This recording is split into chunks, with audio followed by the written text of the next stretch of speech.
ये दाल है पौना कप से भी थोड़ा आधा कप से ज़्यादा। इसमें आलू डलेंगे ना ज़रा से, इसलिए मैंने इतनी डाली है। इसको काफ़ी देर के लिए भिगोना है, जितनी देर भीग सके।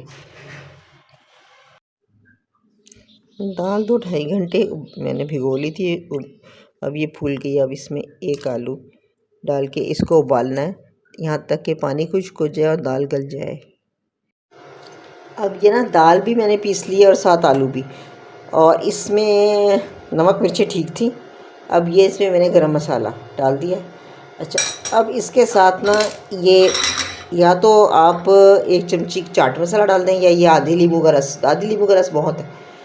और ये हरा मसाला, पुदीना, इसमें से आधी प्याज जाएगी और 1 मिर्च।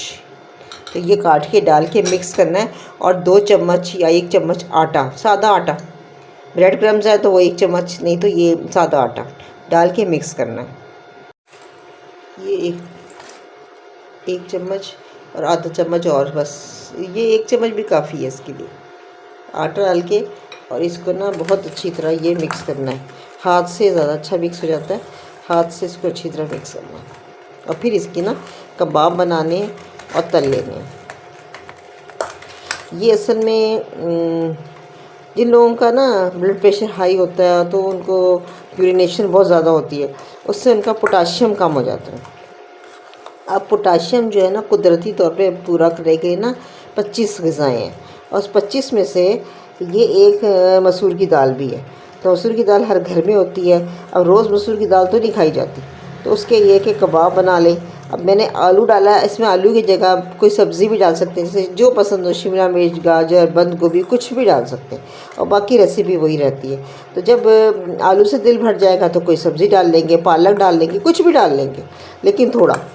तो उससे ये कि ये हमारी पोटाशियम की कमी को पूरा करता है, वरना तो ड्रिप्स लगवानी पड़ती हैं जो बहुत बहुत तकलीफ़ होती हैं।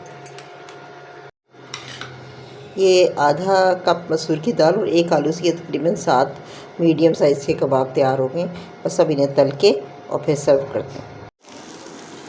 अब ये एक तरफ से सुर्ख हो गए तो मैंने इन्हें पलट दिया, और देखने में बहुत मज़े के लग रहे हैं, लेकिन इसमें ना आटा थोड़ा कम है। 1 चमचे से ज़्यादा 1.5 चम्मच डालना पड़ेगा, तब ये सही बनेंगे। वो तमाम मरीज़ जो किसी न किसी वजह से, किसी बीमारी की वजह से पोटाशियम की कमी का शिकार हैं, उनके लिए बेहतरीन किस्म का खाना कबाब स्नैक्स के तौर पे खाएं। ये तो खाए भी जाते हैं, दाल कहाँ खाई जाती है। तो इस दाल की मुख्तलिफ़ शक्लें बना के, अब ये आप देखें, चख के देखिएगा, खा के बना के देखिएगा, कहीं से नहीं लगता कि ये मसूर की दाल के कबाब हैं।